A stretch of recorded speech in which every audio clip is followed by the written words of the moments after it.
paginya iman, sorenya kafir. Sorenya taat, malam nangis tahajud, paginya maksiat. Paginya suruh berjamaah pulang kayak ya gitu, insaf besok siangnya ganti lagi. Yang dimaksud amanah adalah hukum taklif allati faradhahallahu ala ibadi, adalah hukum taklif syariat fardu yang difardukan oleh Allah Subhanahu wa taala kepada hambanya kita semua.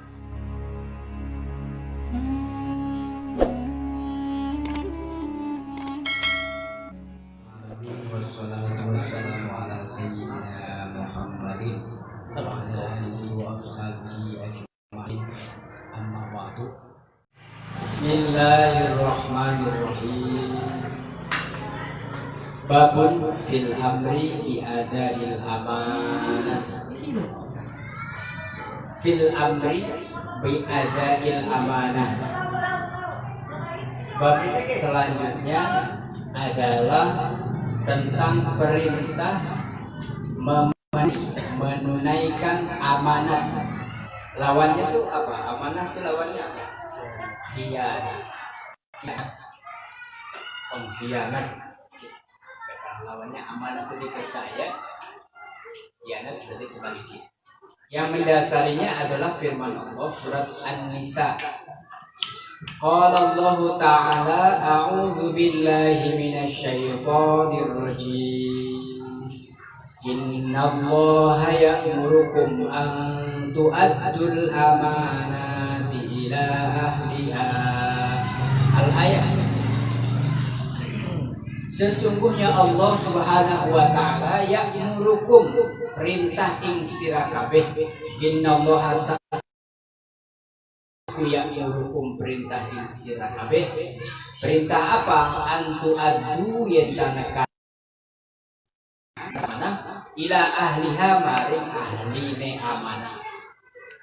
Allah memerintahkan kepada kalian agar menyerahkan, memberikan, merelakan amanat yang ada di kehidupan ini kepada ahlinya masing-masing.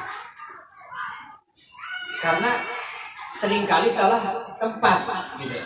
Maka yang disebut dengan istilah zolim itu bukan, atau bahasa Indonesia populer itu ada zolim, zalim, ada lalim. Itu istilah dalam kamus besar bahasa Indonesia. Zolim, zalim, lalim.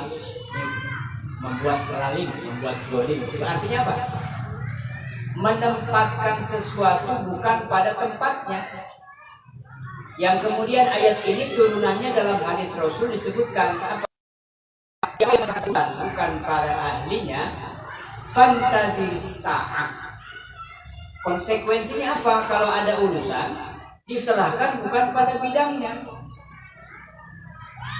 Mau bangun rumah, nggak ke tukang bangunan rumah. Saya juga bisa, cuma pasang bata gitu disusun kayak puzzle. Silakan pasang. Gak tahu ukuran semennya berapa kadarnya, semen sekian, pasir sekian tuh untuk berapa bata. Naikin ke atasnya, belum lagi ukuran selang itu ukur meter supaya sama datarnya, berkayu pakai air. Ada rumus-rumus tertentu, itu ahlinya mah bisa ngerjain sambil ngobrol, sambil bercanda, sambil merokok. Nah kita yang bisa sibuk, bingung, keder. Kalau udah bilang yang penting jadi, ada kesan pantai desa, tinggal tunggu saja, bentar lagi juga rubuh. Nah ini maksudnya ayat ini menegaskan tentang berhati-hati menyerahkan amanah bukan pada ahlinya. Ya hati-hati karena Rasul mengatakan pantai desa, tinggal tunggu saja, pasti akan hancur. Maka itulah Allah memerintahkan kepada kita semua, ayya'murukum, innallaha ya'murukum an tu'addul amanati ila ahliha. Amanat apa yang dimaksud? Orang dalam hal urusan tentang agama serahkan pada ahli agama. Dalam agama juga ternyata banyak tafsirnya, banyak rinciannya. Ada dalam misalnya disiplin ilmu agama, contoh fikih saja. Dalam bab fikih yang awalnya dasarnya dari usul fikih, akarnya fikih, usul fikih asalnya, kemudian fikihnya, nanti ada cabang-cabangnya. Fikih kaitan dengan ibadah sehari-hari, namanya fikih syariah. Apa itu ibadah syariah? Di dalamnya ada mahdhah dan ghairu mahdhah. Yang itu ada yang ibadahnya langsung dengan Allah, itu apa? Selain daripada sholat, diantaranya puasa dan haji. Kemudian yang urusannya dengan sesama manusia, di situ baru mulai banyak cabang. Fikih ibadah tentang fikih wudu, fikih sholat. Dalam keluarga ada pernikahan namanya fikih munakahat. Di dalam urusan politik ada namanya fikih siasat. Di dalam urusan astronomi ada juga durusul falakiyah, ilmu falak. Dalam kedokteran ada at-tib. Apalagi dalam sastra ada nahwu, ada sorok, ada mantik, ada balaghah, ada ma'ani, ada bayan, ada syair, ada nahwu. Nah itu semuanya ada ahlinya, iya. Karena tidak ada satu orang yang mumpuni semua ilmu kecuali Rasulullah SAW. Demikian yang terjadi pada sahabat. Ada ahli strategi perang, maju di depan. Ada kalanya Rasul mengambil komando sendiri. Ada saatnya Rasul memberi kepercayaan kepada sahabat. Bagaimana ini menghadapi musuh yang ini? Kekuatannya 3 kali lipat dari kita. Di antaranya perang Khandaq, yang kemudian sahabat yang bernama Salman Al-Faris diminta oleh Rasul, bagaimana pendapat usul di depan Rasul?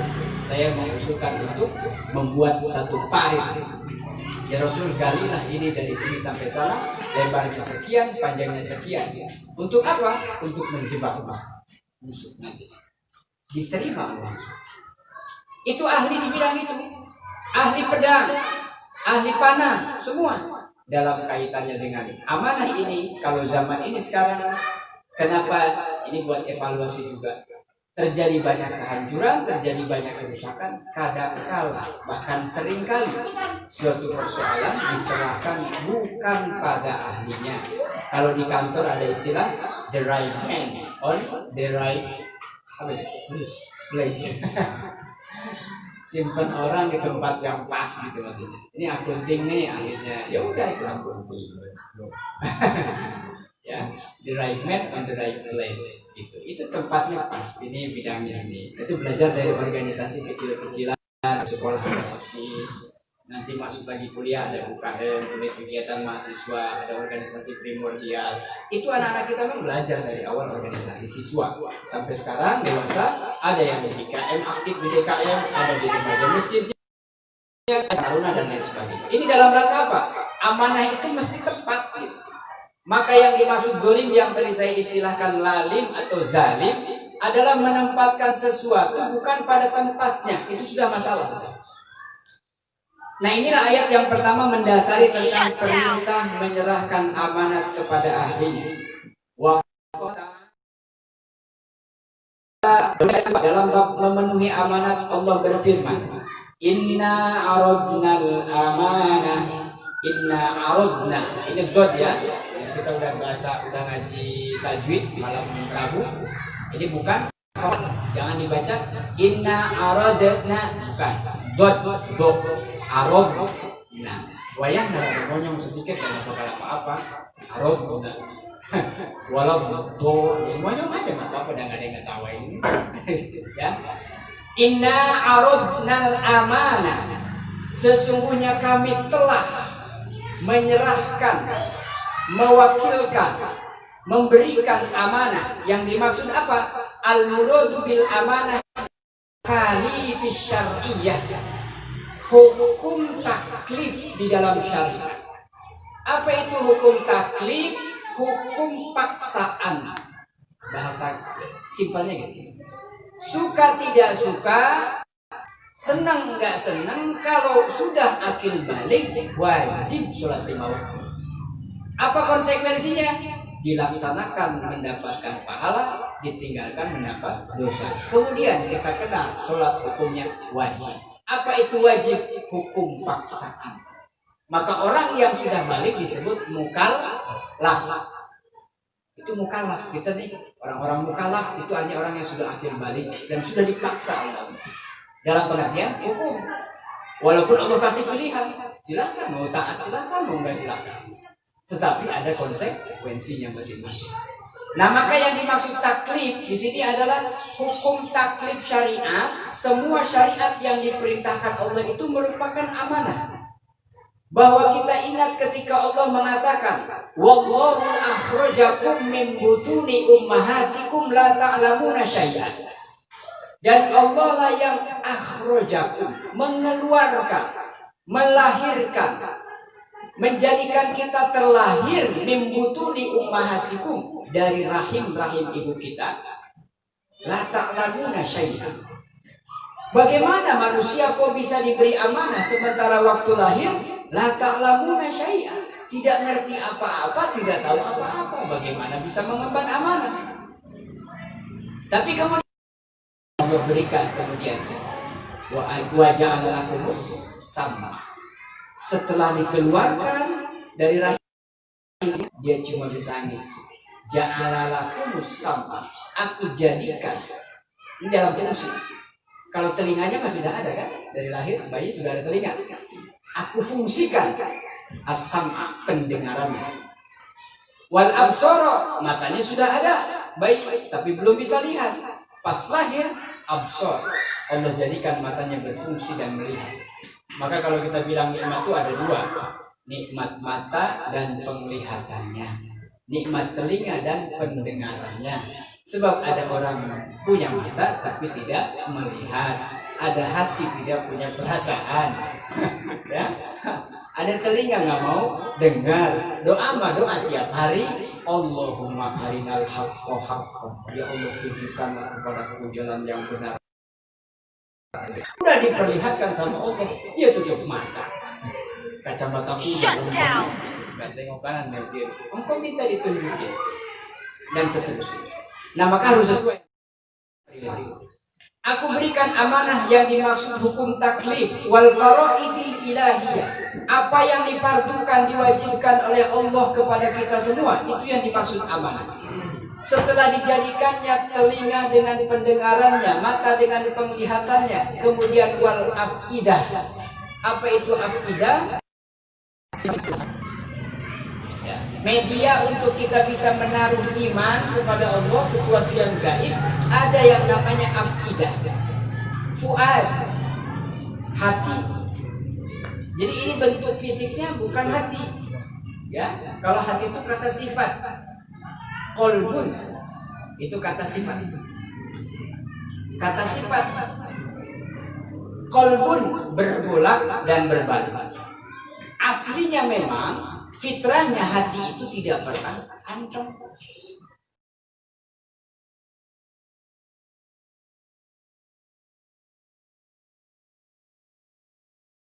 Qalbu itu bolak-balik.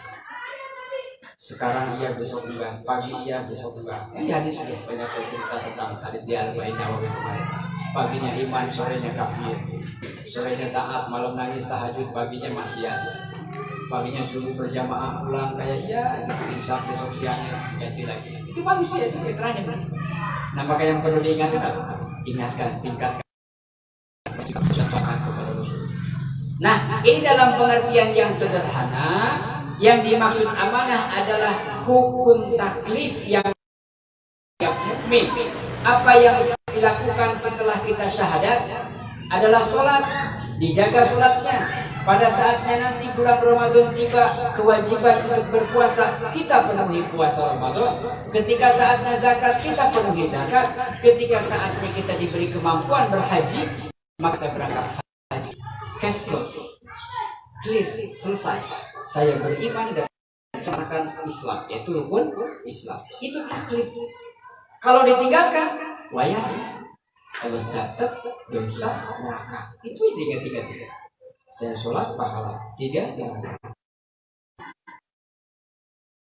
Itu lupa, 12 belum sibuk ngurusin yang lain. allati faradhahallahu ala ibadi, adalah hukum taklif syariat fardu yang difardukan oleh Allah Subhanahu wa taala kepada hambanya kita semua. Maka dalam ayat tadi, wallahu akhrajakum min butuni ummahatikum la ta'lamuna syai'a wa ja'ala lakumus sam'a wal absara wal afidah. Apa tujuannya? La'allakum tashkurun. Saya sedang menyambungkan antara amanah dengan proses kejadian manusia yang lahir semua sama, tidak tahu apa-apa, tetapi kok dikasih amanah yang berat oleh Allah. Kita harus ingat, diberi mata penglihatan, telinga pendengarannya, hati yang sehat. Ya, karena hati ini yang nanti masuk ke surga itu qalbun salim. Nah, kemudian la'allakum tashkurun, kata Allah, agar kalian bersyukur. Apa itu bersyukur? Memenuhi apa yang diberikan oleh Allah, memenuhi apa yang dianugerahkan Allah kepada kita.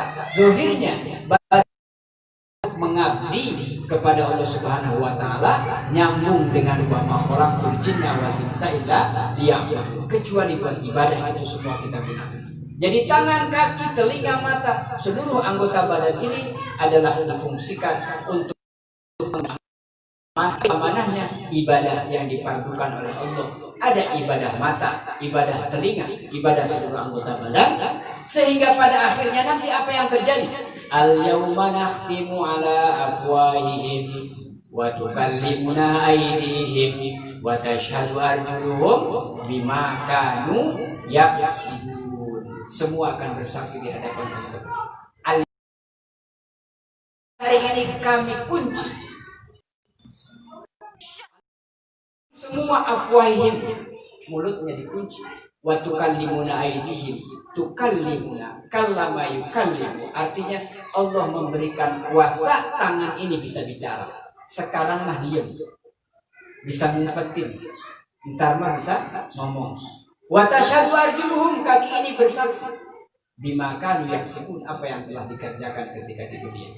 Itu sambungan dari lahir, mengikuti, menutupi, memenuhi kebutuhan, kewajiban syariat dalam agama, mati, bangun dalam keadaan seperti itu. Susunannya begitu kalau disambungkan ayat yang satu dengan yang lain. Inna aradnal amanah, sesungguhnya telah kami berikan amanah. Kepada siapa ini amanah yang tadi saya ceritakan? Alas samawati, kalau dibilang kuat, kita dengan langit dibilang hebat. Hebat mana?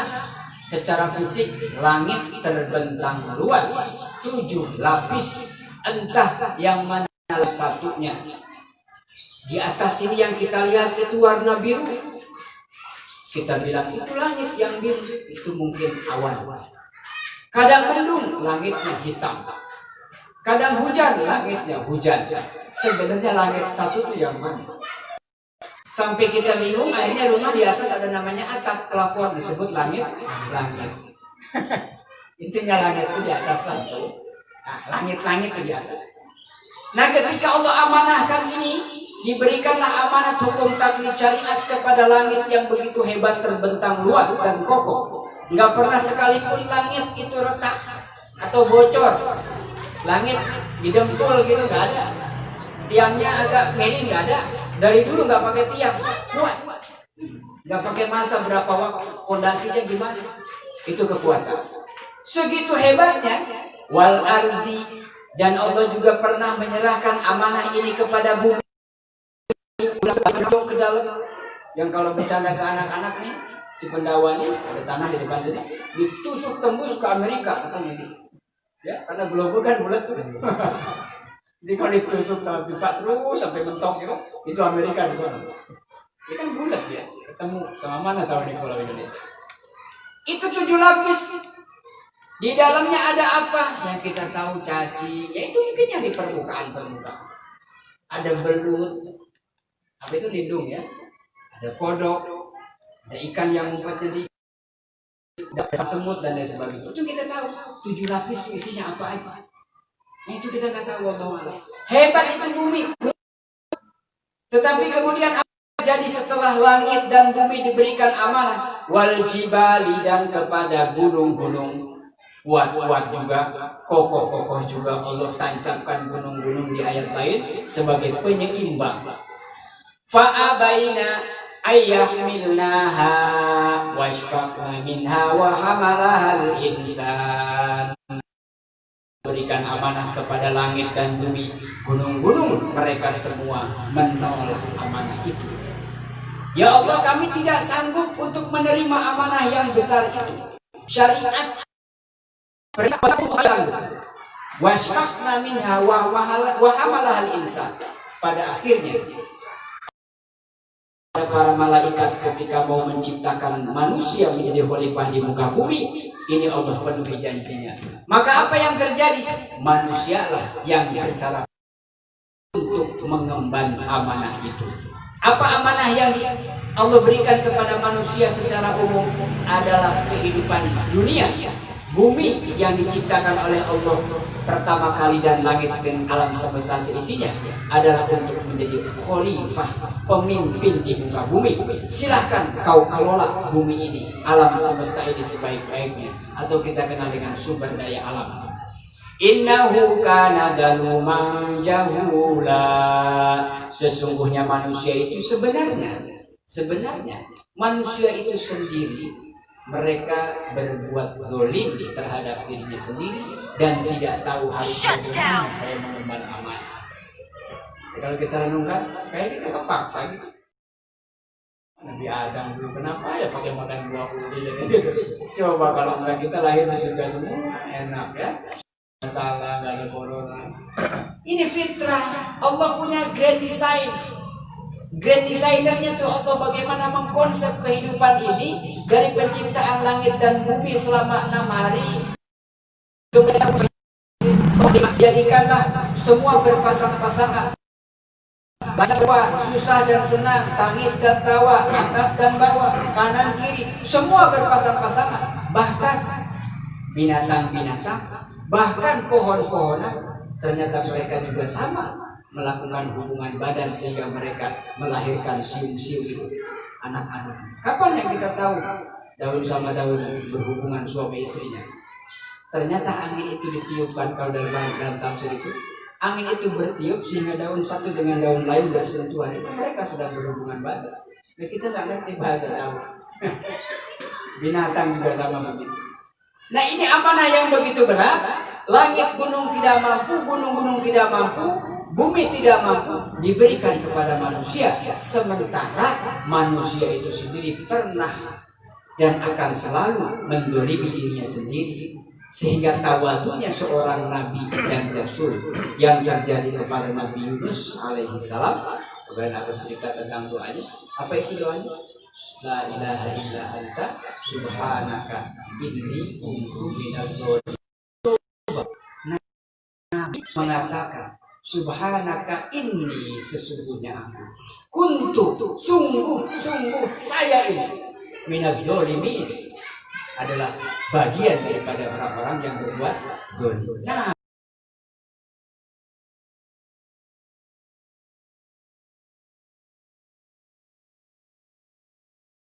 supaya benar bisa merasakan bagaimana tawadunya seorang nabi dan rasul di hadapan Allah, kita harus lebih daripada itu.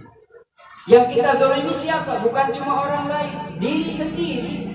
Mata yang harusnya Allah kasih untuk manfaatkan untuk membaca Quran, kita bisa hitung berapa kali baca Quran dalam sehari, dalam sebulan, dalam hal yang baik. Berapa banyak maksiat yang sudah masuk ke telinga ini, kemudian jadi kotoran, catatannya ada, pikiran, tangan, kaki, semua. Ya wajar kalau kita selalu baca itu. Subhanaka inni kuntu minadz dzalimin. Terus diperbanyak baca sebagai pengakuan kepada Allah Subhanahu. Berat, mereka tidak bisa mengemban itu semua, maka manusia Allah jadikan orang atau makhluk yang paling mulia. Apa dasarnya manusia bisa menerima amanah ini? Adalah Allah jadi manusia ini dari mulai proses paling baik sampai dia jadinya lahir ke dunia dengan baik, sampai dia remaja, dewasa, diberikan akal yang sehat, menampung memori yang banyak, otak besar dan otak kecil, ilmunya ada, belajarnya dilakukan, dipenuhi, sehingga jadi orang yang mengetahui tentang apa? Tentang wahyu Al-Quran. tentang ilmu Allah, tentang agama Islam, dipelajarilah oleh manusia sehingga Allah percaya manusia bisa mengemban amanah ini. Itu yang kemudian dikritisi oleh malaikat. Ya Allah, apakah engkau akan menjadikan makhluk manusia yang nanti akan menumpahkan darah di muka bumi dan akan merusak di alam semesta? Kata Allah, apa? Aku lebih tahu daripada apa yang kalian ketahui. Itu apa maksudnya? Allah buktikan bahwa manusia punya akal yang bisa berpikir, difungsikan. Ketika dimaksimalkan akal ini, maka sampailah dia pada derajat tertinggi, bahkan bisa melampaui malaikat sekalipun. Tetapi ketika sebaliknya tidak bisa memanfaatkan akalnya dengan maksimal, kemudian summa radadnahu asfala safilin. Kecuali kita manusia diberi kepercayaan. Kalau sudah dipercaya sama Allah, tolong amanah ya, gitu kata Allah. Nih, aku berikan syariat agama ini, aku turunkan nabi dan rasulnya, aku sampaikan ajarannya, tolong itu amanah, jalankan ya, jaga semesta ini, jaga kelestariannya, jangan dirusak. Termasuk alam semesta itu apa? Apa ini binatang-binatang, hewan-hewan atau benda-benda yang ada yang disebut kauniyah yang kita lihat, ada tanah, ada pohon, ada lautan. Kemudian ketika terjadi kerusakan, ada erosi, ada kebakaran hutan. Apa yang dikatakan? Karena kerusakan ulah tangan manusia. Idza dhaharul fasad fil barri wal bahri bima kasabat aydin nas. Sebab ulah tangan manusia dan Allah yang menciptakannya tidak mungkin menghendaki kerusakan. Allah jaga tapi kita yang merusak. Itu alam semesta yang bersifat di luar fisik kita. Nah, sekarang yang sederhana. Kita manusia yang sudah diberikan kesempurnaan fisik, kemudian ada orang yang merusaknya sendiri. Telinga ini sudah bagus, saya begini, nggak tahu M, nggak tahu L nih punya saya, ukuran telinga ini. Apa ada double L, apa double XL gitu. Udah bagus, lubangnya segini, keriputnya begini, ada yang dibolongin, ditambahin pakai koin. Ya, jadi jelek kelihatan. Kata saya mah ada jelek. Ya, emang asli udah bagus begini. Mata yang udah dikasih segini, yang sipit pengen blow, yang blow pengen sipit, yang pesek pengen mancung, yang mancung dipapas kemancungan, serba salah. Emang yang desain kita tuh siapa? Kalau bisa meminta, saya juga pesen order sebelumnya. Pengen warna kulit begini, hidungnya segini, tingginya ideal segini. Itu semua tuh amanah, jangan dirusak. Tuh, apa saja? Ini yang khususnya para istri-istri ya, Bapak jamaah saya. Termasuk akhlak itu apa? Menjaga kelestarian alam. Wah, itu terlalu besar. Ada tugasnya Menteri Sumber Daya Alam. Ada. Nah, kita yang dekat apa? Tolong jaga, jangan suka cukur alis.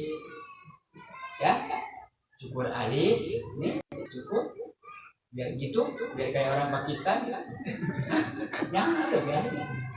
Apa itu kalau di make up? Itu mah nggak apa-apa. Ada emang buat suaminya tapi. Sebab Humairah yang dikatakan Rasul kepada Siti Aisyah itu seorang perempuan yang kemerah-merahan pipinya. Itu apa sih? Siti Aisyah itu kulitnya kan kuning putih. Ketika kena matahari kelihatan merah di sini. Ditiru sama orang Indonesia, beli sedok. Oh, makin tebal makin kusut kan? Kalau Siti Aisyah memang alami ketika kena sebatas itu aturannya ada. Yang jelas tidak boleh mengurangi bahkan menambahkan yang sudah Allah bilang. Dan itu dalam Quran satu tentang amanah. Selanjutnya yang dalam hadis populer ini.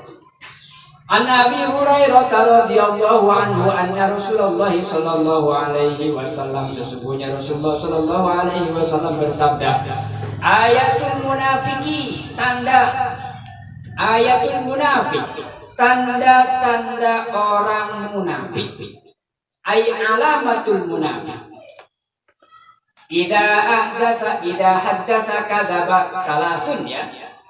Ayatul munafiki, tanda orang munafik itu indikasinya. Tanda-tanda orang munafik itu ada 3. Idza haddatsa, ketika berbicara kadzaba, dia berbohong. Idza haddatsa, ketika berbicara kadzaba. Yang bilang Rasul dipastikan itu kan. Saya bukan kiai atau ulama yang Arab. Rasul mengatakan hadis. Idza haddatsa kadzaba wa idza wa'ada, ketika berjanji akhlafa. Akhlafa itu apa? Nulayani, mengingkari. Wa idza tumina, ketika diberi amanah. Itu bahasa beda. Tumina isimnya sudah apa namanya? Diberi, berarti dia objek ya. Ada yang beri amanah ke dia. Ketika dikasih amanah, khona, sudah pasti berkhianat. Ini populer. Yang kita akan pahami apa dari sisi mana? Ketika dia bicara adalah berbohong. Ayat ini kan Rasul memberikan tanda. Tapi apakah Rasul pernah bilang, lihat siapa sahabat? Ada orang pada saat itu munafik. Ini tiga. Kalau dia bicara, akhirnya apa kalau Rasul sudah mengatakan begitu? Sahabat yang mendengarkan otomatis bukan tunjuk-tunjuk orang, langsung nunduk dan evaluasi dirinya sendiri. Karena Rasul gak nyebut siapa ya Rasul, pokoknya kalau ngomong bohong. Gitu ya Rasul. Berarti semua kan berpikir, jangan saya kan. Kalau dia diberi amanat dia khianat, kalau berjanji dia mengingkari. Itu batasan, cirinya sudah ada. Nah kalau sudah ciri begitu, tinggal kita identifikasi. Tidak usah kemudian kita sebut sia-sia, tidak seorang munafik. Nah ini melakukan itu apa namanya? Mencap, menjustis. Kita sama teman ajakin ngopi terus nggak jadi, dasar lu bohong munafik. Masa iya segitu doang munafik? Gara-gara nggak jadi ngopi gitu. Bohong. Nah bohongnya yang mana? Yang jelas Rasul mengatakan tanda ini dalam pengertian apa? Warning. Hati-hati ya, nanti kita tertular dengan indikasi seperti ini. Kalau kita terbiasa berdusta, jangan-jangan saya masuk di antara contoh orang munafik. Kalau saya diberi amanah kemudian mengkhianatinya, jangan-jangan saya termasuk yang munafik. Jangan-jangan kalau saya diberi atau berjanji kemudian mengkhianati, saya jadi munafik. Potensi itu terbuka, ada. Kita pernah berbohong, kita juga pernah mengkhianati. Ketika dipercaya, kita juga pernah mungkin mengingkari janji. Nah maka ini termasuk bagian amanah yang dimaksud Allah tadi apa? Semua hadatsa ketika bicara, berarti lisan ini punya beban amanah dari Allah agar dijaga dari berkata dusta. Kemudian janji juga sama, amanah dari Allah. Kemudian dipercaya, orang percaya kepada saya karena saya dianggap begini-begini. Baik, saya pegang kepercayaan bapak-bapak, saya terima, doakan semoga saya amanah. Ya lanjutnya apa? Konsisten, istiqomah dalam kepercayaannya. Sebab sekali orang terpeleset dalam mengemban amanah, kesananya kan sampai ada pepatah, sekali orang berdusta, selamanya tidak akan dipercaya. Di dalam keluarga ada suami, kepala rumah tangga. Dia yang harus amanah. Kata orang bilang, setelah menikah itu kamu sekarang punya istri, itu amanat dari Allah. Tolong dijaga istrimu, kata mertua, kata orang tua kita. Didik, jaga, bimbing ke jalan yang benar. Nanti lahir punya anak, ini anak amanah, tolong dijaga. Sudah saya sampaikan apa kewajiban orang tua kepada anak. Sudah itu amanah. Ternyata dia juga pejabat di perusahaannya. Tolong jabatan dimanfaatkan. Amanah jangan sampai disalahgunakan. Dia ternyata pejabat publik di masyarakat, di perusahaan, di mana saja. Itu juga sama amanah.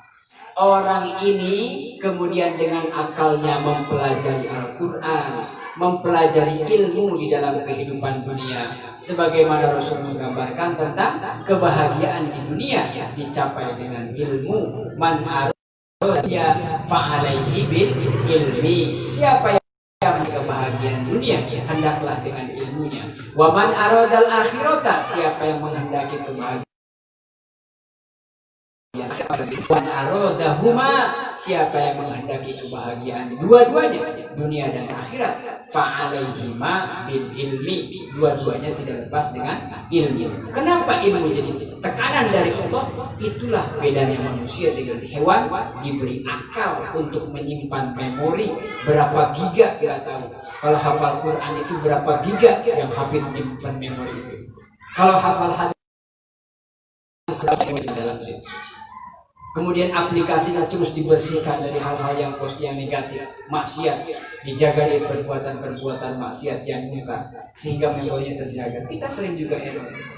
Simpan foto, simpan video, tiba-tiba error nggak bisa dibuka. Mungkin ada kotoran, ya, hanya dibersihkan sampah. Di HP kira-kira itu gambaran otak akalnya manusia. Amanah yang diberikan kepada kita, apakah itu harta, apakah itu jabatan, apakah itu fisik, apakah itu zahir dan batin, keluarga, rumah, apa yang kita miliki semua, selain itu tidak ada adalah kecuali amanah dari Allah yang harus semuanya menjadi fasilitator, menjadi media untuk menuju ketaatan kepada Allah Subhanahu wa taala. Selain itu tidak ada tujuan Allah memberikan anugerah kepada kita semua. Maka mudah-mudahan kita yang orang tua menjadi orang tua yang amanah, mendidik keluarga, istri dan anak. Yang remaja, yang belum menikah, mudah-mudahan amanah menjadi anak yang soleh, berbakti kepada orang tuanya.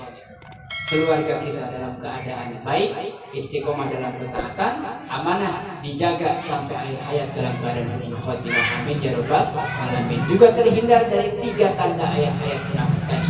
Hindari jauh-jauh daripada bicara yang tidak pasti, yang dusta. Kemudian diajarkan dalam kaifiyah kita bersosial dengan kata-kata insya Allah. Insya Allahnya ya, jangan insya Allah gimana entar ya. Insya Allah iya kalau yang baik-baik.